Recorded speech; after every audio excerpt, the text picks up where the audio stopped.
প্রিয় খামারি ভাইরা, আসসালামু আলাইকুম। আপনারা জানেন যে আমাদের পোলট্রি মুরগির জন্য যে পাইপটা ব্যবহার করা হয়, আপনারা অনেকে বলেন যে আমাদের বোরিংয়ের পাইপ, ঠিক আছে। আপনারা মনে করেন আমরা বোরিংয়ের পাইপ ব্যবহার করি না।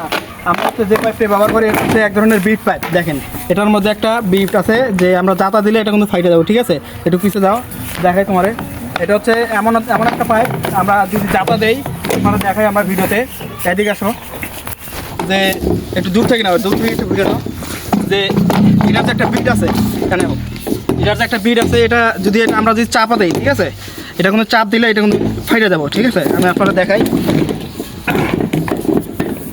এই যে এটা কিন্তু চাপ দিলে ফাইটে যাবো, ঠিক আছে। একটু কাছে আসে দেখো, কাছে কাছে কাছে আসে দেখো, এই যে এই জাতা দিলে এটা কিন্তু ফাইটে যাবে, বুঝলেন নি।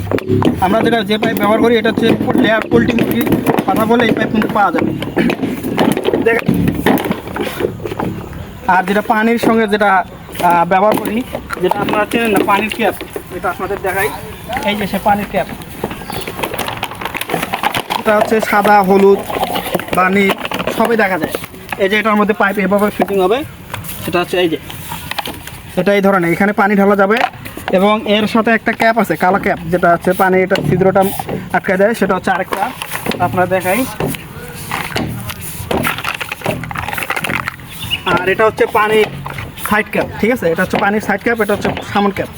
আর এটা সামন ক্যাপ আটকানোর জন্য এরকম একটা কালো হুক থাকবে রাবারের মতন, এটা এইভাবে দেওয়ার মতন এইভাবে আটকে যাবে, ঠিক আছে। পানি আর পড়বে না।